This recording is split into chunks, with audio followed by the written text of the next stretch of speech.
গৃহ বন্দী করে রেখেছিল, আমাকে শিয়াবে আবু তালেবের মধ্যে বন্দী করেছে, গৃহবন্দী। খানাও দেয় না, পানিও দেয়। আমি এত কষ্ট পাই, আমি গাছের পাতা ছিঁড়ে ছিঁড়ে তারপরে খাই। আমি গাছের পাতাগুলো চাবাইয়া চাবাইয়া পেটের ক্ষুধা নিবারণ করেছে আয়েশা। ওই সময় আমাকে গৃহ বন্দী করে রেখেছে, খানা নাই, পানি নাই। কিন্তু খাদিজার উপরে কোনো হুলিয়াজারি নাই, খাদিজা স্বাধীন। কিন্তু কেমন আমার বিবি ঘর সারিয়া খানা দানা বন্ধ করে। আমি মোহাম্মদের মায়ায় খাদিজাও আমার সাথে আইসা শিয়াবে আবু তালিবের মধ্যে আমার সাথে একসাথে দিন রাত কাটায়। আমিও গাছের পাতা খাই, খাদিজাও গাছের পাতা খাই। এরে আয়েশা, কোনদিন আমার খাদিজাকে নিয়ে কোনো কথা বলবা না, আমি বরদাস্ত করতে পারি না রে আয়েশা। আল্লাহ জিব্রাইল আমিন দিয়ে পাঠায় কয়, পয়গম্বর খাদিজারে সালাম দিছে আমার আল্লাহ, তার জন্য জান্নাতের ভেতরে আলাদা একটা ঘর আল্লাহ বানায় রাখছি। ওগো নবীর উম্মতেরা হয়ে আজি দিশাহারা, কোরআন হাদিসের চলো যখন যাহা চায় মনে, নবী বিনে কে তারাবে পুলসিরাত মিজানে, নবী বিনে কে তারাবে পুলসিরাত মিজানে। উম্মতের কান্ডারি নবী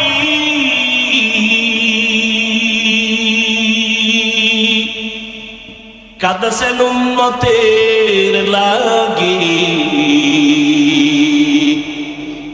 এখনো কাঁদেন নবীজি শুয়ে মদিনার পানে, নবী বিনে কে তারাবে পুলসিরাত মিজানে, নবী বিনে কে তারাবে পুলসিরাত মিজানে।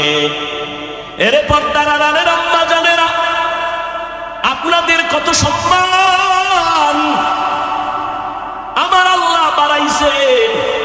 কিয়ামত পর্যন্ত দুনিয়ার কেউ নারীদের সম্মান আলাদা করে বাড়াতে পারবে না। যত রাস্তা আছে সব রাস্তায় আল্লাহ বাড়ায় রাখছেন।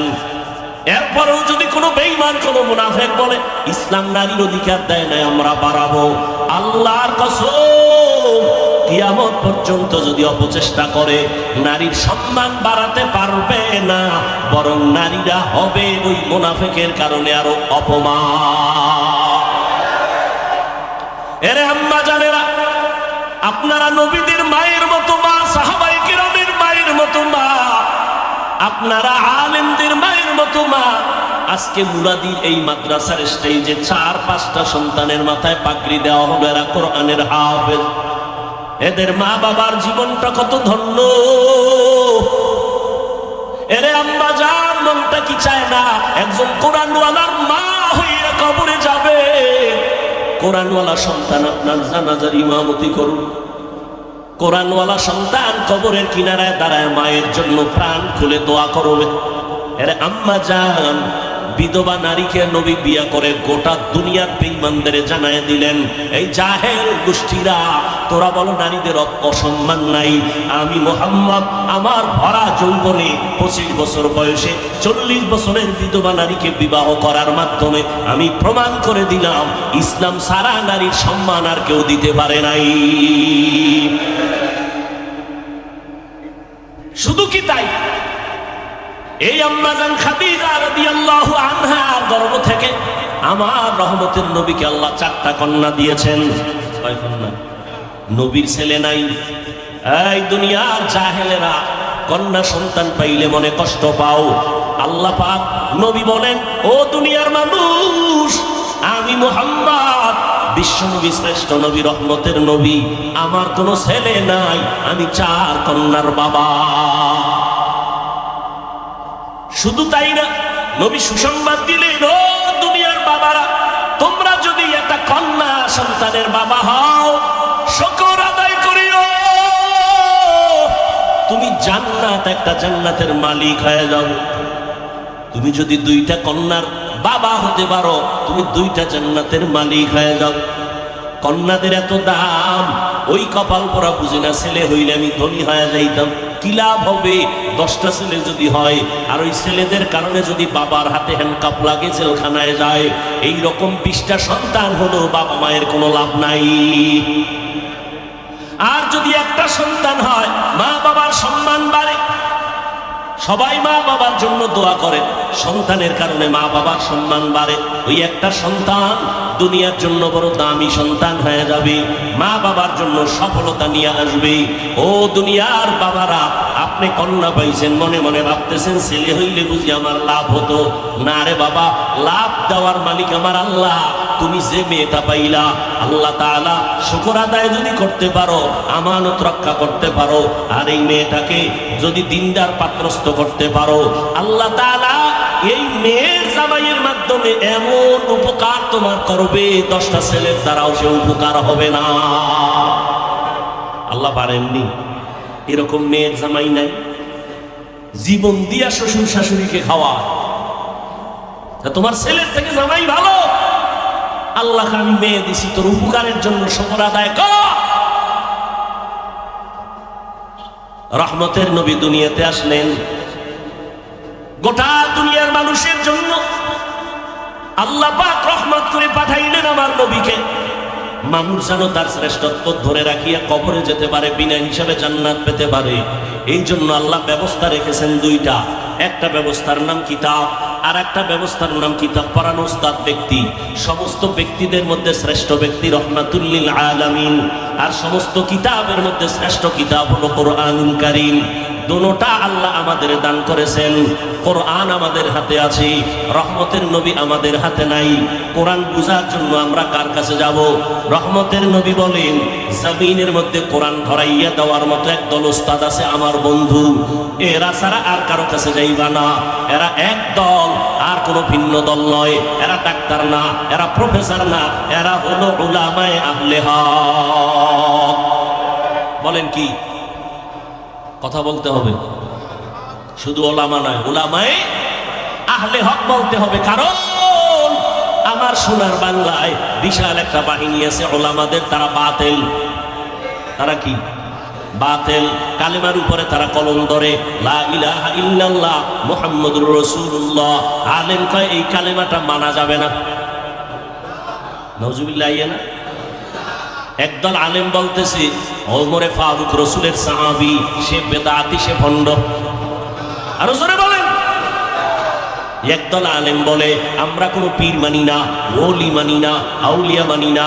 আল্লাহর কসম একবার, আল্লাহর কসম দুইবার, আল্লাহর কসম তিনবার, ওয়াল্লাহি বিল্লাহি তাল্লাহি। ভালো করে মুলাদির মুসলমান মনে রাখবেন, যারা বলবে আমরা ওলি মানি না, আউলিয়া মানি না, তারা কোরআন শরীফ মানে না, তারা বুখারী শরীফ মানে না, তারা ভণ্ড। তারা কি? আল্লাহ কয় আমি দুই দল মানুষের সাথে যুদ্ধ করতে চাই। দুই দল, এক দলের কথা আছে কোরআনে, আর এক দলের কথা আছে বুখারী শরীফের ভিতরে। কোরআনের বর্ণিত দলটার নাম সুদখোর যারা, তারা। আল্লাহ পাক বলেন, ইয়া আইয়ুহাল্লাযীনা আমানুত্তাকুল্লাহ ওয়া যারু মা বাকিয়া মিনার রিবা ইন কুনতুম মুমিনিন। আল্লাহকে ভয় করো মুমিনেরা, সুদের থেকে নিজেকে বাঁচাও যদি প্রকৃত মুমিন হতে চাও। ফাইন্নাম তাফআলু ফাআযানু বিহারবিন মিনাল্লাহ। যদি এরপরও গাদ্দারি করে হারাম খাও, রেডি থাক, আমি আল্লাহ রসুলের পক্ষ থেকে যুদ্ধ হবে তোর সাথে। আল্লাহ যুদ্ধ করবেন। কতটা রাগ করে বললেন, কাদেরকে বললেন? যারা সুদের সাথে জড়িত। সুদের সাথে যারা জড়িত, এদের নামাজ কবুল হবে না, রোজা কবুল হবে না, দাওয়াত কবুল হবে না, দান কবুল হবে না, মোনাজাত কবুল হবে না। আর এক দলের সাথে আল্লাহ যুদ্ধ করতে চান। ওই দলের কথা আছে বুখারী শরীফের ভিতরে, ক্বালান নবিয়্যু সাল্লাল্লাহু আলাইহি ওয়া আলিহি ওয়া সাল্লামা ফীমা ইয়ারদিহি আন রাব্বিহি আযজা ওয়া জাল্লা মান আদালি ওয়ালিয়ান ফাকাদ আযানতুহু বিল হারব। এই এতটা অসুস্থ, হঠাৎ করে সীমাহীন। আমি 9:30টার আগে স্টেজ আসবো, সেখানে আমার 40 মিনিট আমি পাগলের মতো ছিলাম। এখন আমি অসুস্থ, বুঝতে দিতেছি না, কষ্ট করেও চিল্লাইতেছি। শুরুতেই অনেক পাও হাত ধরে কিন্তু বুঝাইছি, উঠলে আমি মোনাজাত দিয়ে দেবো, হাত দুইটা উপরে উঠাই ফেলুন, শেষ। এত কষ্ট করি আপনারা মূল্যায়ন দিবেন নাকি মাস্তানি হয়েছেন নাকি? এটা কি নাটকের প্যান্ডেল নাকি? মন চাইলে বসবেন, মন চাইলে উঠবেন, আলেমদের কষ্টের মূল্য দিবেন না?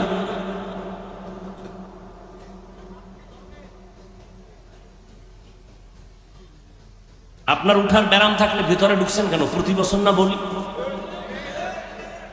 আপনি বাইরে দাঁড়ায় বিড়ি টানবেন, দেখবো না, সহ্য করবো না, ওদি আমাদের খবরও যাবে না, মাহফিলেরও ক্ষতি হবে না। নিজে উঠা নিজের ক্ষতি করেন, আরো উন্মতের ক্ষতি করেন। অথচ সারা রাত কেউ ঘুমাবে না, সারাটা রাত মোবাইল চালায় আমার। আর এখানে যতক্ষণ বসা থাকবেন, মসজিদ যতক্ষণ চলবে, আল্লাহর অনবরত রহমত নাজিল হবে। প্রচন্ড কষ্ট করে কিন্তু আমি কথা বলতেছি।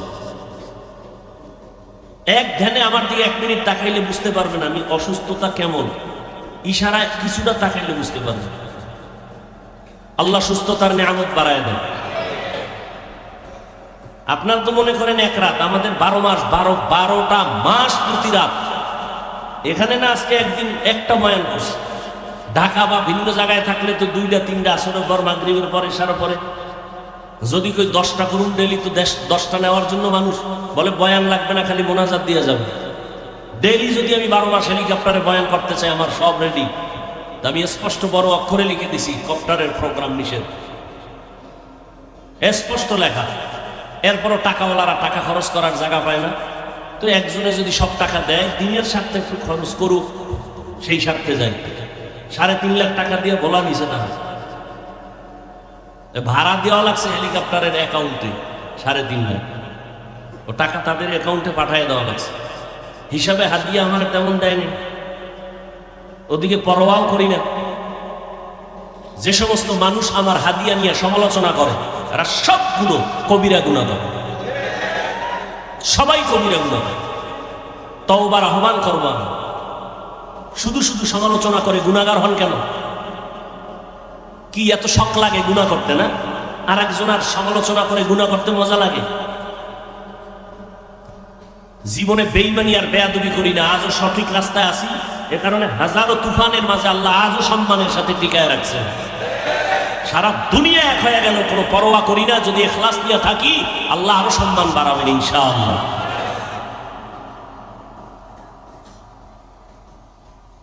আরেকটু সামনে আগাবো। আল্লাহ, আমি কিন্তু ভূমিকা ঘুরাইতেছি। আমার আলোচনা আর রহমান আল্লামাল কোরআন খালাকাল ইনসান। আমার আলোচনার থিম সেখানে, আমি ওদিক থেকে ঘুরাইয়া ঘুরাইয়া ভিতরে ঢুকতেছি, ভূমিকা টানতেছি।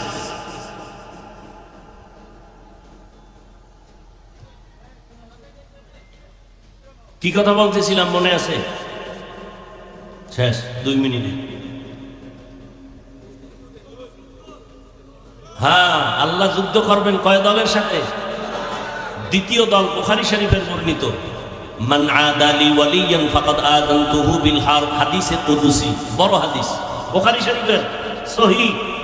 আল্লাহ কয়, ও নবী জানায়া দেন, আমার ওলিদের সাথে যারা দুশমনী করবে, বেয়াদবি করবে, আমি তাদের সাথে যুদ্ধ করব। এক বচনে ওলি, বহু বচনে আউলিয়া। এজন্যই আমি বলেছি, কসম খেয়ে বলেছি, যারা বলে আমরা ওলি মানি না, তারা বুখারী শরীফ মানে না। যারা বলে আমরা আউলিয়া মানি না, তারা কোরআন শরীফ মানে না। আলা ইন্না আউলিয়া আল্লাহ লা খাউফুন আলাইহিম ওয়া লা হুম ইয়াহজানুন আল্লাযীনা আমানু ওয়া কানু ইয়াত্তাকুন। ওলি কারা? আউযুবিল্লাহ পারে না, ওলি না, শুধু অলিকুল শিরোমণি। এরকম ভণ্ড আছে না নাই? ইমামতি করার যোগ্যতা যেই পীরের নাই, ওই পীর উম্মতের পীর হওয়ার যোগ্যতা নাই। আমার রাসূল দুনিয়াতে যতদিন ছিলেন, ততদিন ইমামতির মুসাল্লায় কেউ দাঁড়ায় নাই। পীর যে হবে উম্মতের, সেই ইমামতি করার যোগ্যতা থাকবে, উম্মতের কাছে গিয়ে কোরআন হাদিসের বয়ান করুন। আল্লাহ বুঝার তৌফিক দান করেন। বুখারী শরীফের এই অংশে বলা আছে ওলি কারা। এই যে ওলি ওলি বলি, ওলি আউলিয়া, তারা কারা? কোরআনে বলছে ওলিদের গুণ 2টা, আউলিয়া যারা হবেন 2টা। 1 নাম্বার পরিশুদ্ধ ঈমান, 2 নম্বরে তাকওয়া। আর বুখারী শরীফে কি বলছে? ওলি কারা নবী আপনি জানেন? আল্লাহ নিজে বর্ণনা দিতেছেন ওলি কারা। এরা শুধু 5 বেলার নামাজ পড়ে না, রমজানের রোজা রাখে না, এরা বছরে একবার শুধু যাকাত দেয় না, বেশি বেশি বেশি বেশি নফল ইবাদত করে। অথচ আমগো সমাজের ভেতর একদল মাওলানারা বের হয়েছে, চিল্লাইয়ে কয় এত নফল ইবাদত লাগে না। আছে না নাই? আরে মেয়ে 5 ওয়াক্ত নামাজ যারা পড়েন, এটা কিন্তু বাহাদুরির কিছু না, কারণ এটা আমার দায়িত্ব, আমার ডিউটি। 5 ওয়াক্ত ছাড়া যদি ওভার কোনো আমল করতে পারেন আলাদা, ইশরাক, তাহাজ্জুদ, আউয়াবিন, চাষ, এটা না আপনার ক্রেডিট, বাহাদুরি, যে আল্লাহ আমার দায়িত্বের নামাজ ছাড়া আলাদা তোমার জন্য এটা করছে। এটা হলো কামিয়াবি, সফলতা। 5 ওয়াক্ত নামাজ পড়েন, এটা আপনার কামিয়াবি না, এটা আপনার বাহাদুরি করার কিছু নাই, এটা আল্লাহর পক্ষ থেকে আপনার উপরে দায়িত্ব, আপনি আদায় করতেছেন। এ সারা যদি এক্সট্রা আরো কিছু করেন, এইটা হলো আল্লাহর জন্য, এটা হলো বাহাদুরির কারণ, যে আল্লাহ আমি রাত্রে তোমারে ডাকি। অতিও গভীর হয় রজনী যখন, নীরবে প্রভুর নাম জপিও তখন, প্রভুর করুণা যদি আইবারে চাও, গভীর রাতে উঠে প্রভুর গুণগান গাও। বান্দা ফজরের সময় আল্লাহর কাছে চায়, যোহরের সময় চায়, আসরের সময় চায়, আল্লাহর কাছে মাগরিবের সময় চায়, এশার সময় চায়। আল্লাহ কয় দেওয়ার একটা টাইম আছে, তুই সব সময় চাইলে দিব না। চেয়ারম্যান সাহেব, আমার মাদ্রাসায় 1 টন গম 1 টন চাল লাগবে, চেয়ারম্যান বলবে তুমি যখন আইবা তখন ততবার দিব। নিয়ম এরকম নাকি? কয় না, তুমি 10 বার ঘুরলা, চেয়ারম্যানের বিএসের পিছনে 6 দিন, আবার দরখাস্ত লইয়া 13 দিন, অমুকের সুপারিশ, ঘুরতে ঘুরতে ঘুরতে ঘুরতে চেয়ারম্যান কয় আগামীকাল সকাল 10টায় রাত্র 10টায় আসবা, তোমার 1 টন চাল দেয়া হবে। আল্লাহ পাক বলেন, বান্দা ফজরের সময় আমার কাছে চাইলি, যোহরের সময় চাইলি, আসরের সময় চাইলি, মাগরিবে চাইলি, এশায় চাইলি, আমি কিন্তু দেওয়ার একটা টাইম দিয়ে দিলাম। ওই সময় নিতে চাইলে ওই সময় দাঁড়ায় যায়, ওই টাইমটা হলো রাতের শেষ ভাগে। আমি আল্লাহ আরশে আজিম থেকে কুদরতের নজর প্রথম আসমানে ছেড়ে দেই। আমি আল্লাহ ওই সময় বান্দারটা নিতে আসি না, বরং বান্দার চাহিদা পূরণ করার জন্য আসি। কোন সময় আসেন? সবাই বলেন, শেষ রাত গভীর রজনীতে আমার আল্লাহ আসেন প্রথম আসমানে। কোন দিন দেখছেন? কোন দিন? প্রতিদিন আসেন। অতএব বান্দা, যদি তোমার চাওয়ার দরকার হয়, তুমি কেন ঘুমাও? তুমি সারাদিন চাইছো, আল্লাহ কইছে ভোর রাত্রে দেখা করিস, দিয়ে দেব। আপনি ওই সময় নাকটাইটা তেল লাগায় ঘুমাইছে, আর আপনি ওই সময় হাজিরা দেন না। এরপর যদি আল্লাহর এখন দিলা না কেন, আপনার ভিডান দরকার। একজন আল্লাহর খাস বান্দা ওই টাইমে আল্লাহর সাথে কথা বলা ছাড়া আল্লাহর ওলি হতে পারে না। ওই সময় সবাই ঘুমায়, আসমানও নীরব, জমিনটাও নীরব, নদীর পানিও নীরব, মাছ নীরব, জঙ্গলের প্রাণীরাও নীরব, গাছপালার তরুলতার পাখি পশুরাও সব নীরব। আল্লাহ কয় এই টাইম বড় ক্লিয়ার, একটু আয়, আমাকে একটু আল্লাহ বলে ডাক দাও। যদি বান্দা ঠান্ডা পানি দিয়ে ওযু বানাইয়া সিজদায় পড়ো, তোর সিজদাটা মাটিতে লাগার আগে আমি কুদরতের কদম তোর কপালের নিচে ঢুকায় দিব। সাজিদু ইয়াসজুদু আলা কদামির রহমান, বান্দা যখন সেজদা দেয় রহমানের কদমের উপরে দেয়, মাটিতে দেয় না। রহমাতুল লিল আলামিন আসলেন, কোরআন নবী বিদায় বেলা দুটো জিনিস দিয়া চ্যালেঞ্জ করে গেলেন, এই দুইটা জিনিস যারা আঁকড়ায় ধরবা তোমাদের ঈমান যাবে না, সম্মান নষ্ট হবে না। ক্বালান নবী সাল্লাল্লাহু আলাইহি ওয়া আলিহি ওয়াসাল্লাম, তারাকতু ফীকুম আমরাইন লান তাদিল্লু মা তামাসসাকতুম বিহিমা কিতাবাল্লাহি ওয়া সুন্নাত রাসূলি। আল্লাহর নবী বলেন, উম্মতের দল, দুইটা জিনিস রেখে আমি বিদায় নিলাম। আমি বিদায় নিয়েও কিন্তু ঘুমাবো না, কিয়ামত পর্যন্ত আমি মুহাম্মদ কবরের মধ্যে রওজা মুবারকে জিন্দা থাকবো, নামাজরত অবস্থায় আল্লাহর মারিফতের মজা নিতে থাকবো। قال النبي صلى الله عليه وآله وسلم الأنبياء أحياء في قبورهم وفي رواية يصلون। নবীরা সবাই কবরে জিন্দা। আমগো সমাজে মাওলানা আছে একদল, আর নবীদের জিন্দা মানে না, কয় মরা। আছে না নাই? আবার শুধু মরাই বলে না, বলে কবরের মধ্যে আল্লাহ কোরআনে বলেন আমি কবরের ভিতরে রিজিক দেই। কি দেয়? আর ভাই কথা বলে, রিজিক দেয়। তো এখন ওই মূর্খরা যারা নবীরে জিন্দা মানে না, হেরা প্রশ্ন করে, এই তোমরা হুজুরে যে কইলো নবী কবরে জিন্দা, আবার রিজিকও আল্লাহ দেয়, তো কি দেয়, রুটি না ভাত? আচ্ছা যদি রুটি বা ভাত দেয় তো এনে পানি পায় কই, গেলার জগ এটি কই পায়? এইরকম ফাউল কথা বইলা বইলা সাধারণ মানুষের বিভ্রান্ত করে। এরকম আলেম আছে না নাই? এই জন্য বলছি ওলামায়ে আহলে হক বলতে হবে, কারণ ওলামাদের বিশাল এক বাহিনী আছে, এরা বাতেল। যারা নবীদেরকে জিন্দা মানে না, এরা হক না বাতেল? আমি আবার কই, তোমার জবাব আমার কাছে আছে। নবীরা কি খায়? রুটি খায় না ভাত খায়? কি খায় আর কেমনে খায়? জাগা পায় কই? এই জবাব আমি ওই দিন দিব যেই দিন তুমি আমার একটা জবাব দিবা। আমরা যখন মায়ের গর্ভে ছিলাম, জিন্দা ছিলাম নি? আমার কথা কেন? জিন্দা। আল্লাহ তাআলা এক ফোঁটা পানির মাধ্যমে মায়ের বাচ্চা দানিতে পানি নিয়া ওই পানিটারে আল্লাহ জমাট রক্ত, এরপরে গোশত, এরপরে হাড্ডি, এর উপরে গোশত, এইভাবে আল্লাহ বানাইছেন। ওয়ালাকাদ খালাকনাল ইনসানা মিন সুলালাতিন মিন তিন ثم جعلناه نطفة في قرار مكين ثم خلقنا النطفة علقة فخلقنا العلقة مضغة فخلقنا المضغة عظاما فكسونا العظام لحما ثم أنشأناه خلقا آخر فتبارك الله أحسنul খালিকিন। আল্লাহ তাআলা বলেন, আমি এইভাবে করে করে একটা স্ট্রাকচার তৈরি করি। এ বান্দা তাকায় দেখ, প্রথম জমিন থেকে প্রথম আসমান 500 বছরের দূরত্ব, একটা আসমান মোটা 500 বছরের দূরত্ব, এক আসমান থেকে আর এক আসমানের মাঝখানে খালি জায়গা 500 বছরের দূরত্ব। এইভাবে 7টা মহাশূন্য, 7টা আসমান আমি বানাইছি, 7টা জমিন বানাইছি। ফি সিত্তাতি আইয়াম, মাত্র 6 দিন। 6 দিনে আল্লাহ বানাইলেন। তাকায় দেখ, এত বিশাল আসমান আল্লাহ সেট করেছেন, নিচের থেকে একটা খুঁটিও নাই, উপর থেকে কোনো রশিদ টানাও নাই, অথচ এই ছোট্ট একটা প্যান্ডেলে কি পরিমাণ খুঁড়ি দিছে। ডেকোরেশন ওয়ালারা কয় আরো পারলে আরো দিব, ঠিক নি? এরপরও ভয়, রশি দিয়া টানা দেয়, বাঁশ দিয়া টানা দেয়। আমার মাওলা কেমন কুদরতের মালিক! এত বিশাল 7টা আসমান আল্লাহ বানাইছেন, 7টা জমিন বানাইছেন। আল্লাহ তাআলা খুঁটি ছাড়া টানায় রাখছেন, নড়াচড়াও করে না, বেয়াদবিও করে না। এর ভিতরে কত নক্ষত্র আল্লাহ টানায় রাখছেন। আল্লাহ কয় মাত্র 6 দিনে বানাইলাম এত বিশাল আসমান 7টা, জমিন 7টা, 7টা মহাশূন্য কয় দিনে বানাইছেন? আর আপনার আমার মতো বান্দা এক ফোঁটা পানির থেকে আম্মাজানের গর্ভের মধ্যে বানাইতে, আমার মতো বান্দাটারে বানাইতে সময় লাগাইলেন 6 মাসের মতো। দেখছেন নি কারবার? এত বিশাল আসমান জমিন বানাইতে 6 দিন, আর আপনার আমার মতো 1.5 ব্যাটারিরে বানাইতে সময় নিছে 6 মাসের মতো। বুঝেন কিছু? কিছু বুঝেন? আল্লাহ কয় মহব্বতের জিনিস তো বানাইতে একটু সময় লাগে।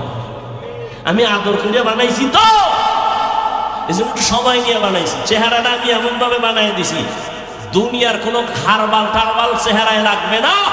আমি তোরে এমন সুন্দর করে চেহারা বানাইয়া দিছি, তোর চেহারার উজ্জ্বলতা জীবনে নষ্ট হবে না।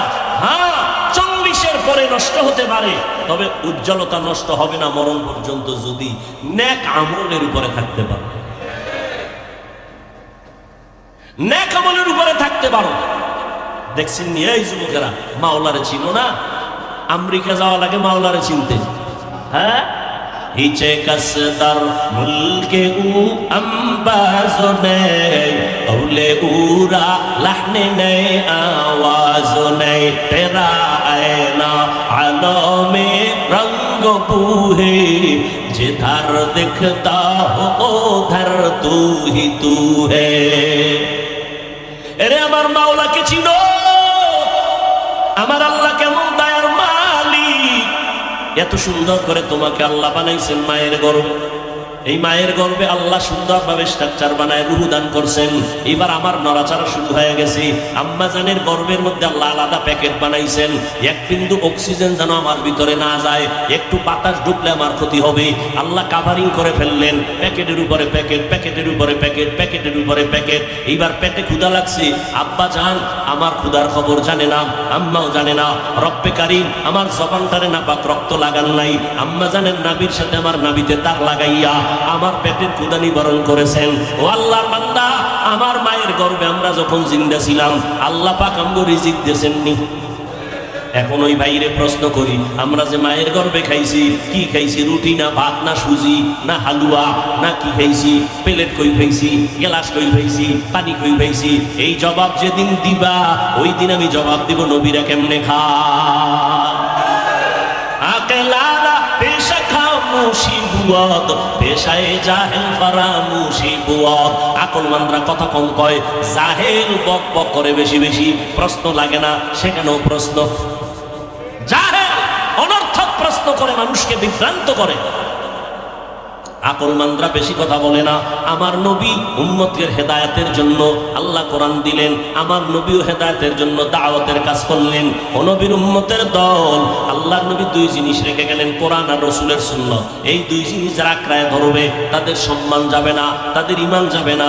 আল্লাহ পাক রব্বুল আলামিন বলে, রে বান্দা, আমি দুনিয়াতে মানুষ বানাইলাম, শ্রেষ্ঠত্বের মর্যাদা দিলাম। আর রহমান আল্লামাল কোরআন, আমি এমন রহমান, ও বান্দা আমি কোরআন শিখাই খালাকাল ইনসান, মানুষ বানাইলাম। আল্লামাহুল বায়ান, আমি তোমাদের বয়ান শিক্ষা দিলাম। নবী কোরআন পাইয়া উম্মতের সামনে তেলাওয়াত করে আল্লাহর ইবাদত করো, আবার কয় রহমানের ইবাদত করো। মুশরিকরা কয়, এই মুহাম্মদ একবার আল্লাহর কথা কও, আবার একবার তুমি রহমানের কথা কও। তোমরা আল্লাহ কয়জন? কয় আল্লাহ তো একজন। কথা একবার কও আল্লাহর ইবাদত করো, একবার বলো রহমানের ইবাদত করো। মানির রহমান, রহমানকে তুমি যে খালি একবার এক এক কথা বলো, আসলে হাকিকত কি? রহমানকে প্রশ্ন করলো। আল্লাহর নবী কয় জবাব আসতেছে। আল্লাহ রহমানের পরিচয় দিয়া আয়াত নাজিল করে দিলেন সূরাতুর রহমানে। ও নবী জানায়া দেন রহমানকে। রহমান হলেন তিনি, কোরআন শিখাইলেন যিনি, মানুষ বানাইলেন যিনি। খুব খেয়াল করবেন পয়েন্ট। আল্লাহ বলেন রহমান হলেন তিনি, মানুষ কোরআন শিখাইলেন, এরপরে মানুষ বানাইলেন। আমরা দেখি উল্টা, আমরা আগে দুনিয়াতে আসছি এরপরে কোরআন শিখছি। তাহলে কথাটা তো এমন হবে, আর রহমান খালাকাল ইনসান আল্লামাল কোরআন, আগে আল্লাহ মানুষ বানাইছেন পরে কোরআন শিখাইছেন। আল্লাহ কয় না, আমার সিস্টেম উল্টা, আমি আগে কোরআন শিখাইছি তারপরে মানুষ বানাইছি। আল্লাহ উল্টা বললেন কেন? ফিআলুল হাকিম লা ইয়াখলু আনিল হিকমা, হাকিমের কথা হিকমত থেকে খালি না, হাকিমের কাজ হিকমত থেকে খালি না, জ্ঞানীদের কাজ জ্ঞান থেকে শূন্য না। আল্লাহ উল্টা বললেন কেন? আমাদের বুঝার অভাব। মুফাসসিরিনে কেরাম এবার সমাধান দিচ্ছেন। মুফাসসিরিনে কেরাম বলেন, আল্লাহ যে বললেন আমি আগে কোরআন শিখাইছি পরে মানুষ বানাইছি, কেন বললেন? আল্লাহর আদালতে সব মানুষের দাম নেই, আল্লাহর কাছে সব মানুষের মূল্য নাই। কয় দল আছে মানুষ? কয়েক দল হলো বংশগত মানুষ, আদমের বংশে, আর এক দল জন্মগত মানুষ, আর এক দল মানুষ আছে গুণগত মানুষ, গুণের মানুষ। আল্লাহর কাছে বংশগত মানুষের মূল্য নাই, জন্মগত মানুষের মূল্য নাই। আল্লাহর আদালতে গুণের মানুষের দাম। আল্লাহ তাআলা বলেন আমি গুণের মানুষগুলোকে বিনা হিসাবে জান্নাত দিয়া দিব। আল্লাহর কাছে কোন মানুষের দাম? এই কষ্ট হইতেছে না? বলেন আল্লাহর কাছে কোন মানুষের দাম? গুণের মানুষের দাম। বংশগত মানুষের দাম নাই, জন্মগত মানুষের দাম নাই। এবার বুঝার দরকার গুণের মানুষ কারে বলে। উদাহরণটা ভালো করে বুঝেন। মাইকওয়ালা মাইক বানানোর সময় বানাইছে আওয়াজ দেওয়ার জন্য। গুণ কাকে বলে? যেই জিনিসটা যেই কাজের জন্য বানানো হয় ওই কাজটা ওই জিনিসের গুণ। মাইকওয়ালা মাইক বানাইছে কেন? আওয়াজ দেওয়ার জন্য, আওয়াজ দেওয়া মাইকের গুণ। বাতিওয়ালা বাতি বানাইছে কেন? অন্ধকার দূর হবে, আলো দিবে, আলো দেওয়া বাতির গুণ। পাখাওয়ালা পাখা বানাইছে কেন? বাতাস দেওয়ার জন্য, বাতাস দেওয়া পাখার গুণ। ঘড়িওয়ালা ঘড়ি বানাইছে কেন? টাইম দেওয়ার জন্য, সঠিক টাইম দেওয়া ঘড়ির গুণ। মাইক যদি আওয়াজ না দেয় গুণের মাইকটা ফালায় দাও। বাতি যদি আলো না দেয় বাতি ভেঙ্গে ফেল, গুণের বাতি না। পাখা যদি বাতাস না দেয় ভেঙ্গে ফেল, এটা গুণের পাখা না। গুণ কাকে বলে? যেই জিনিসটা যেই কাজের জন্য বানানো হয় ওই কাজটাই হলো ওই জিনিসের গুণ। মাইকের গুণ কি বলেন? বাতির গুণ কি? ঘড়ির গুণ কি? পাখার গুণ কি? বাতাস দেওয়া। তাহলে বোঝা গেল যেই জিনিসটা যেই কাজের জন্য বানাই ওই জিনিসটাই হলো, ওই কাজটাই হলো ওই জিনিসের গুণ। মাইকওয়ালা মাইক বানানোর সময় বানাইছে আওয়াজ দেওয়ার জন্য। এবার বুঝেন আল্লাহ মানুষ কেন বানাইছেন? বিড়ি টানার জন্য, মোবাইল চালাবার জন্য। ওয়ামা খালাকুতুল জিন্না ওয়াল ইনসা ইল্লা লিয়াবুদুন।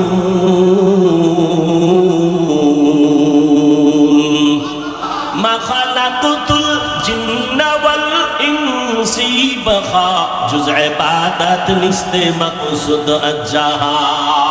আল্লাহ বলেন আমি মানুষ কেন বানাইছি জানোনি? ইবাদতের জন্য। কি জন্য বলেন? ইবাদতের জন্য। আল্লাহ মানুষ বানাবার আরেকটা কারণ আর আয়াতে বলেন আল্লাযী খালাকাল মাউতা ওয়াল হায়াতা লিয়াবলুয়াকুম আইয়ুকুম আহসানু আমালা। আমি আল্লাহ মানুষ বানাইছি আমলের পরীক্ষা নেওয়ার জন্য। আল্লাহ তাআলা মানুষ বানাইছেন ইবাদতের জন্য। তাহলে প্রমাণ কি? যেই জিনিসটা যেই কাজের জন্য বানায় ওই কাজটা হলো ওই জিনিসের গুণ। মানুষ বানাইছেন কোন কাজের জন্য? ইবাদত। বলেন এবার মানুষের গুণ কি? ইবাদত করা মানুষের গুণ। কিন্তু বান্দা তুমি ইবাদতটা কেমনে করবা? নিয়ম শিখা লাগবে। নিয়ম ছাড়া ইবাদত করতে পারবা না। নিয়মটা জানার জন্য কোরআন লাগবে। বলেন বলেন, নিয়ম জানার জন্য কি লাগবে? কোরআন। কোরআন বুঝতে হলে হাদিস লাগবে। হাদিস বুঝতে হলে আলেম লাগবে। অতএব তুমি আলেমের কাছে যাইয়া কোরআনটা শিখো। কোরআন শিখা সেই নিয়মে তুমি ইবাদত করো, তাহলেই তুমি গুণের মানুষ। আল্লাহ এই দিকে ইঙ্গিত করে বলেন আমি আগে গুণের মানুষ বানাই নাই, আমি আগে কোরআন শিখাইছি তারপরে গুণের মানুষ বানাইছি। যারা কোরআন শিখিয়া ইবাদত করবে তারা গুণের মানুষ, আর তাদের জন্য বিনা হিসাবে জান্নাত। গুণের মানুষের জন্য জান্নাত আল্লাহ বানাইছে। গুণের মানুষ যদি হতে চাও কোরআন পড়ো, কোরআন শিখো। কোরআন শিক্ষার ফ্যাক্টরির নাম হলো রমনা পার্ক। কোরআন শিক্ষার ফ্যাক্টরি কি? মাদ্রাসা। কি মাদ্রাসা? এই মাদ্রাসায় আসো, আল্লাহর কোরআন শিখো। এই পর্দার আড়ালের আম্মা জানেরা সন্তানটারে ডাক্তার বানাবেন, কোনো বাধা নাই, দোয়া করে গেলাম। ও যুবক, আমি এতক্ষণ যে চিল্লাইলাম একবারও কিন্তু বলি নাই পাঁচ করলে টুপি মাথায় না দিলে তোমার গুনাহ হবে। এতক্ষণ চিল্লায় কিন্তু একবারও বলি নাই স্কুলে পড়লে গুনাহ হবে, কওমি মাদ্রাসায় না পড়লে গুনাহ হবে, তাবলীগ না করলে গুনাহ হবে, পীরের কাছে না গেলে গুনাহ হবে, কওমি মাদ্রাসায় না পড়লে গুনাহ হবে। একবারও কিন্তু বলি নাই স্কুল ছেড়ে দাও, কলেজওয়ালারা কলেজ ছেড়ে দাও, আমগো মতো হুজুর হইয়া যাও। একবারও কিন্তু বলি নাই। এতক্ষণ চিল্লাইয়া কি বুঝাইতে চাই? যতদিন বেঁচে থাকবা গুণের মানুষ যদি হইয়া মরতে চাও, আমার আল্লাহর গোলাম হও, মদিনাওয়ালার তরিকার মালা গলায় লাগাও। এতে স্কুল ছাড়া লাগবে না, চাকরি ছাড়তে হবে না। স্কুলওয়ালারা স্কুলে পড়ো, কলেজওয়ালারা কলেজে পড়ো। তবে সাবধান, তুমি ভুলিয়া যাইও না তুমি একজন মুসলমান, তুমি রসুলের উম্মত। এরে যুবক, তুমিও মুসলমান, আমিও মুসলমান। তোমার আল্লাহ আমার আল্লাহ এক, তোমার নবী আমার নবী এক, তোমার কোরআন আমার কোরআন এক, তোমার কাবা আমার কাবা এক, তোমার ধর্ম আমার ধর্ম এক, তোমার কালেমা আমার কালেমা এক, তোমার আমার মরণকালে কাফন হবে তিনটা সংখ্যা এক, কালার হবে আলাদা। চরমনাইওয়ালাদের কালার একরকম, তাবলীগওয়ালাদের কালার একরকম, সারসিনাওয়ালাদের কাফনের কালার আলাদা। তা কি হইব? কি সে এক? সাদা। কি কি? সাদা হবে কাফন। সাদা কাপড় সবার পরা লাগবে। এখন কেন কালার নিয়ে তো কিলাকিলি আনবো? সমাজ চলেনি। কেউ কালো, কেউ সবুজ, এ নিয়ে কিলাকিলি কেন রে বাবা? একটু মরণের কাফনের কথা চিন্তা করো। সব সাদা। কে পীর, কে মুরিদ, কে বক্তা, কে শ্রোতা, কে ডাক্তার, কে রুগী, কে ইমাম, কে মুক্তাদি। কাফনের মধ্যে যেদিন ডুববা বক্তাগিরির ভাব শেষ। কাফনের উপরে লেখা থাকবে বক্তার লাশ, ডাক্তারের লাশ, সব একাকার হয়ে যাবে। কবরের সাইজও হবে এক। কবরের মধ্যে রেখে যখন বিদায় নিবে সবার বেলায় প্রশ্ন হবে তিনটা, তাও হবে এক। রবের পরিচয় দাও, ধর্মের পরিচয় দাও, রাহমাতুল লিল আলামিনের পরিচয় দাও। তিনটা প্রশ্ন।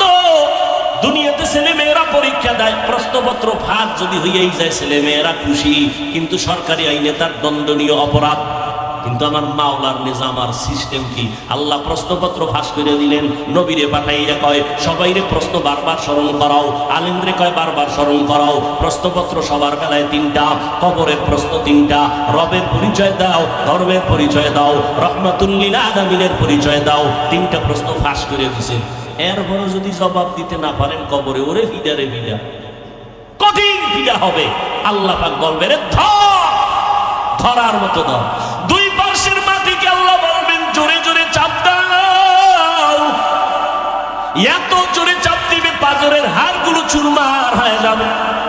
কান্না করেও লাভ হবে না রে যুবক। একটা বেতের বাড়ি সইতে পারি না, রাতের বেলা ঘুমাইতে গেলে মশার কামড় সইতে পারি না, মশারি টানায় ঘুমাই। আর গুনাহগার হইয়া কবরে গেলে পোকামাকড়ের কামড় কই পাবি? মশারি। ওই কবরের মধ্যে কোনো মশারির আয়োজন নাই। এক জাররা পরিমাণ গুনাহ নিয়ে গেল, তোমার শাস্তি কঠিন ভাবে হও। এরে আল্লাহর গোলাম, তুমিও মুসলমান আমিও মুসলমান, তুমিও নবীর উম্মত আমিও নবীর উম্মত, তুমিও কোরআন মানো আমিও মানি। কিন্তু দুঃখ লাগে, আমি আজকে টুপি মাথায় না দিলে লজ্জা লাগে। আর তুমি কেমন মুসলমান, তুমি টুপি মাথায় দিলে লজ্জা লাগে। আমি দাড়ি কাটতে লজ্জা পাই, তুমি দাড়ি রাখতে লজ্জা পাও। আমি মসজিদে না ঢুকলে লজ্জা পাই, তুমি মসজিদে ঢুকতে লজ্জা পাও। আমি লম্বা জামা না পরলে লজ্জা লাগে, তোমার লম্বা পোশাক পরলে লজ্জা লাগে। আমি বেপরদায় চললে লজ্জা পাই, তুমি পর্দায় চলতে গেলে লজ্জা পাও। চিন্তা করো তুমি কেমন মুসলমান। ও পর্দার আড়ালের আম্মা জানেরা, আল্লাহ সন্তান দিয়েছেন। কত মা কত বাবারা কান্দে, সন্তান পায় না। কত তাবিজ কত তদবির, এরপরও সন্তান নাই। আল্লাহ আপনাদের সন্তান দিয়েছে, সন্তানটারে মানুষ বানায় যান। এই দুনিয়াতে সন্তান আদর্শ মানুষ হওয়ার ক্ষেত্রে মা বাবারও যথেষ্ট পরিমাণ অবদান রাখতে হবে। আম্মা জানের আদর্শ পায়ে কিন্তু সন্তান ভালো হয়। ইঞ্জিনিয়ার বানাবেন, আপনার সন্তানের ব্যবহারে যেন আলেমরা কষ্ট না পায়, আপনার সন্তানের আচরণে মুরব্বীরা যেন কষ্ট না পায়, আপনার সন্তানের ব্যবহারে যেন কোনো আপনজন কষ্ট না পায়। সন্তান ডাক্তার হবে, কোরআন পড়বে, মা বাবার জন্য দোয়া করুন। এরে আম্মা জান, আল্লাহ পাক আপনাদের এত মর্যাদা দিয়েছেন, সন্তানের জন্য দোয়া করবেন। আর সে আজিবে চলে যাবে, এক সেকেন্ড দেরি হবে না। এরে আম্মা জানেরা, ও বিদ্যু বাবাজি, ওই ভালো সন্তান যদি চাও, গাছ ভালো লাগাও, ফল ভালো পাইবা। আম্মা জানের ঘরে আইনো ভালো মা, ঘরে আনো ভালো সন্তান পাইবা। ঘটনাটা আমি কালকেও ভোলায় বলেছি, আজকে একটু বলে যাই, বলবো। দুই ভাই, ছোট ভাই বড় ভাইয়া সময় মতো বিয়ে করে ফেললো, বড় ভাই বিবাহ করে নাই। একদিন ছোট ভাই সংসার করতে গিয়ে কয়, ভাইজান আমি বিয়া কইরা সংসার চালাইতেছি, আপনি কেন বিবাহ করেন নাই? ভালো করে খেয়াল করো যুবকেরা। ওই ভাই বলে, ভাইজান আপনি কেন বিয়া করেন নাই?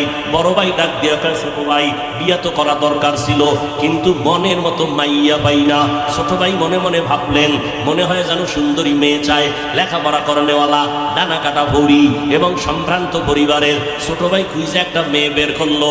বড় ভাইরে ডাক দিয়ে কয়, ভাইজান সম্ভ্রান্ত পরিবারের একটা মেয়ে পাইছি, বড় ভালো, বাবাও ভালো মাও ভালো, মেয়েটা বিশ্ববিদ্যালয়ে পড়ে। বড় ভাই ডাক দিয়ে কয়, এমন মেয়ে আমি চাই না, ডানা কাটা পরিও চাই না, এত প্রতাপশালী লোক আমার দরকার নাই। তো তুমি কি চাও? বড় ভাই ডাক দিয়ে কয়, আমি এমন একটা মেয়ে চাই রে ভাই, আমার দুনিয়াতে এমন একজন মেয়ে আমার স্ত্রী হবে, যে স্ত্রী আমার ডান হাতটা ধইরা আমাকে জান্নাতে ঢুকাইয়া দিবে এবং একটা সন্তান আমাকে লালন পালন করে আদর্শওয়ালা বানাবে, যেই সন্তানের আদর্শে সমাজ আলোকিত হয়ে যাবে। ছোট ভাই কয়, এমন মাইয়াও নাই, তোর কপালে বিয়েও নাই। এবার বড় ভাই যাওয়ার সময় কয়, শোন ভাই শোন, আমার অন্তরের তামান্না আর নিয়ত যদি খাঁটি হয়, শুনো, একদিন আগে হোক পরে হোক আমার আল্লাহ আমার আশা পূরণ করবে। আল্লাহ দয়াময় না? আল্লাহর মতো দয়াময় আছে কেউ? এরে আম্মা জান, ওই সন্তানকে আপনি আদর্শ মানুষ বানাবেন, আগে আপনাকে আদর্শওয়ালা হতে হবে। এই জন্য ইমাম গজালি বিশ্ববরেণ্য দার্শনিক বড় ওলিয়ে কামিল, তিনি বলেন, প্রত্যেকটা বাচ্চার জন্য মা হলো প্রাথমিক শিক্ষিকা। মা সন্তানকে যা শিখাবে সন্তান তাই শিখবে। মা সন্তানকে ড্যাড শিখাবে, সন্তান শিখবে, আব্বা শিখাবে। কিন্তু গজবের মোবাইল আসার পর সন্তানরা এখন বোবা হয়ে যাইতেছে, আব্বু কয় না, আম্মু বলে না, মোবাইল দেখতে দেখতে বোবা হয়ে যাচ্ছে। এরে আম্মা জান, এই দুনিয়াতে যত ভালো ভালো সন্তান দেখেন সব হলো মায়ের অবদানের কারণে।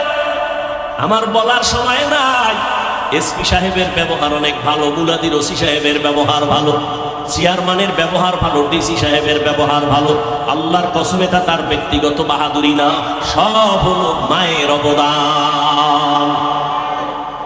এরে আম্মা জান, ছোটবেলা থেকে মায়ের আদর্শ পেয়েছি। আল্লাহ আম্মা জানের কণ্ঠ ভালো দিয়েছেন, আমগো কণ্ঠ ভালো দিয়েছেন। আম্মা গজল শিখাইতেন, কোরআন আম্মা আমাদের শিখাইছে। উজানির কারি ইব্রাহিম রহমাতুল্লাহ আলাইহি 11 সন্তানের সর্বশেষ সন্তান কারি মনজুর আহমদ রহমাতুল্লাহ আলাইহি, তিনি আমার বাড়িতে যাইতেন, আম্মা জানকে পর্দার আড়াল থেকে কোরআন শিখাইছে। আমারে হাতে ধইরা উজানি নিয়ে গেছেন। উজানির কারি ইব্রাহিম রহমাতুল্লাহ আলাইহির কবরের কিনারায় দাঁড়াইয়া মোনাজাত দিয়া কয়, আব্বা জান একটু দোয়া করবেন, আল্লাহ যেন সন্তানটারে বড় আলেম বানায়। মা গজল শিখাইতে, ওই মায়ের থেকে শিখছি রে মা, আপনার সন্তানটারে কেন কোরআন শিখাইতে পারেন না, নামাজ শিখাইতে পারেন না? এখনো মায়ের কথা ভুলতে পারি না। সন্তান মায়ের কারণেই দুনিয়াতে দামি হয়েছে, মায়ের আদর্শের কারণে সন্তানগুলো দামি। সেই ছোটবেলার থেকে এখনো সেই গজল মাঝে মাঝে গাই। হে খোদা দয়াময় রব্বুল আলামিন,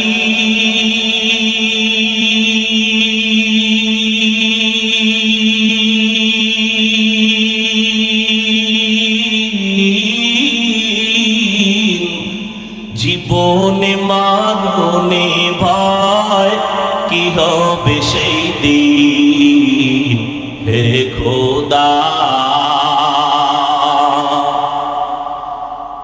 ধরাতে আসিয়া আজি বড়ই অসহায়,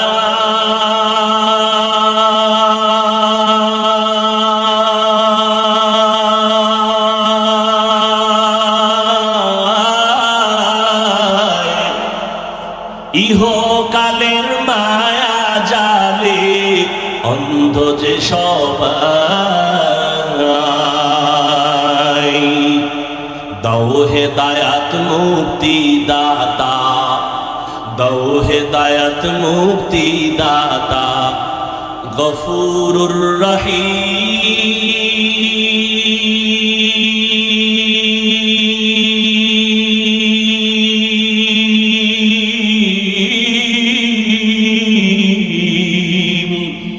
জীবনে মরণে ভয় কি হবে সেই দিন, হে খোদা, হে খোদা দয়াময় রব্বুল আলামিন,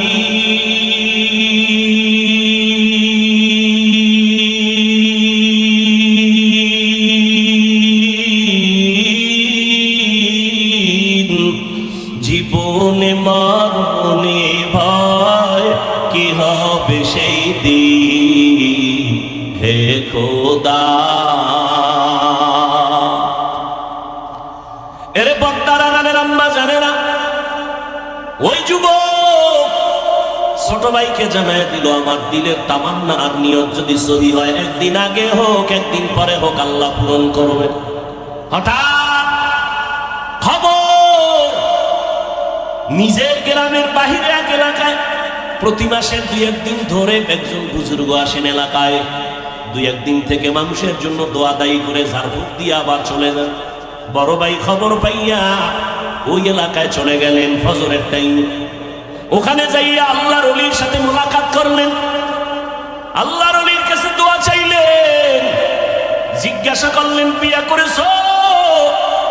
বড় ভাই বলে বিয়া করি নাই। কেন বিবাহ করো নাই? বড় ভাই বলে হুজুর এমন একটা কন্যা আমি চাই আমার জীবনে আপন বানাবো, যেই মেয়েটা আমার হাত ধরিয়া আমাকে জান্নাতের ময়দানে পৌঁছায় দিন। এ কথা বলতে না বলতে হঠাৎ মসজিদের বাহির থেকে জানালার পাশ থেকে এক মেয়ে সালাম দিল। হুজুর বলে, কে তুমি? বলে, আমি এই এলাকার একটা কন্যা সন্তান। কেন আসছো? আমার আব্বা অসুস্থ, দোয়া করবেন। আমার আব্বা বড় ভালো মানুষ, গরিব যদিও, তবে আল্লাহর মহব্বতের বান্দা, দোয়া করবেন আল্লাহ সুস্থ করবেন, না হয় ঈমানের সাথে যেন বিদায় হওয়ার তৌফিক দান করেন। হুজুর বলে, মা তোমার বিয়া হয়েছে কিনা? বলে, হয় নাই। কেন তোমার বিয়া হয় নাই? বয়স কত? বলে, এত। সীমানা ছাড়ায় যাচ্ছে, কেন বিয়া হয় না? মেয়েটা জানালার পাশ দিয়ে পর্দার আড়াল থেকে বলে, হুজুর একটু দোয়া করবে, মনের মতো কোনো ছেলে পাই না। কেমন ছেলে চাও? হুজুর আমি এমন একটা ছেলে চাই, যেই ছেলে আমার জীবনের স্বামী হইয়া আমাকে হাত ধরে ধরে আমাকে জান্নাতের ময়দানে নিয়ে যাবেন, এবং আমার সন্তান যদি হয় আদর্শ সন্তান বানাইবেন, সমাজের অন্ধকার দূর করবেন। আল্লাহর বান্দা শুইনা কয়, হুজুর মনের মতো মনে হয় পেয়ে গেলাম, আপনি যদি মধ্যে থাইকা প্রস্তাবের মাধ্যমে একটু ব্যবস্থা করে দেন। বলে, বাবা গরিব? বলে, গরিব লাগবে না, আমার সন্তান আমার একজন আপন, যদি স্ত্রী ভালো হয় এটাই যথেষ্ট। হুজুর মধ্য থাইকা বিবাহের বন্ধনে আবদ্ধ করে দিলেন। এবার স্বামী আর স্ত্রী দোনোজন সংসার চালানো শুরু করলেন। দোনোজন আমার আল্লাহর গোলাম, এক বেলার নামাজও বন্ধ নাই। আজান হয়ে গেল, খানা বন্ধ, কাজ বন্ধ, নামাজে দাঁড়ায় গেলে সারা রাত যায় নামাজে বসে চোখের পানি ছেড়ে কাঁদেন, আল্লাহ আমাদের দাম্পত্য জীবন সুখময় করে দাও, একটা নেককার সন্তান দাও। রব্বি হাবলি মিন লাদুনকা যুররিয়াতান তাইয়্যিবাতান ইন্নাকা সামিউদ দুআ। আল্লাহর কাছে দোয়া করলেন, আল্লাহ একটা নেককার সন্তান দিও। আল্লাহ তাআলার কাছে চাইতে দেরি, আল্লাহ দোয়া কবুল করতে দেরি করেন না। দুইজন স্বামী আর স্ত্রী রাতের বেলা নামাজ পড়ে আল্লাহর কাছে মোনাজাত দেয়, আল্লাহর কাছে কান্না করে। আল্লাহ তাআলা একটা নেককার সন্তানের সুসংবাদ দিয়েই দিলেন। এই যুবকেরা ভালো করে শোন, নামটা বলার পরে গুগলে সার্চ দিয়ে দেখবি সন্তানটা কেমন মা বাবার সন্তান। ভালো করে শোন, মা বাবার দোয়া করছেন, কান্না করেছেন, এক হাতে তালি বাজে না। দুইজন স্বামী আর স্ত্রী যখন এক মনের হয় তখন ওই বাগানে ফুল ফোটে। দুইজন এক মনের মানুষ। মা হাজেরা যদি ইব্রাহিম নবীর মোহাব্বতের না হইতেন, ইব্রাহিম নবী কোরবানিতে পাশ করতে পারতেন না। স্ত্রী যদি দিনদার না হয়, ওই স্বামী ফুলের বাগানে ফুল ফুটাইতে পারে না। আল্লাহ একটা ছেলে সন্তান দান করলেন। ছেলেটারে সুন্দরভাবে লালন পালন শুরু করেছেন। নবীর তরিকা মতে ডান কানে আজান, বাম কানে ইকামতের আওয়াজ দিলেন। আজ আমার বাংলাদেশি মুসলমানেরা জানেও না যে ডান কানে আজান দিবে, বাম কানে ইকামত।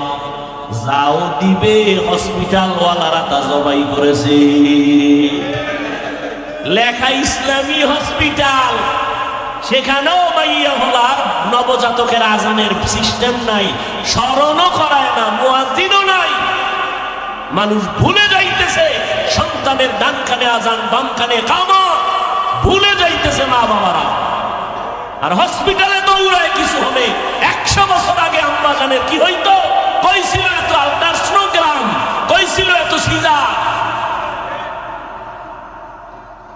ও যুবক, ভালো করে দেখো, মা বাবার দোয়া পাওয়ার কারণে সন্তান এত দামি হয়ে গেল।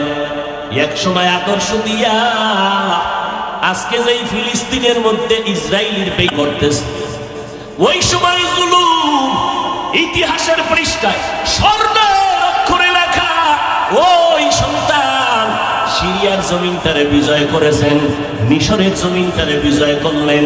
বাইতুল মুকাদ্দাসের উপরে জালেমের হিংস্র আক্রমণ, আল্লাহর বান্দা বাইতুল মুকাদ্দাসকে নিয়ে আসলেন জালেমদের হাত থেকে, মুসলমানের নিরাপত্তা দিয়েছেন।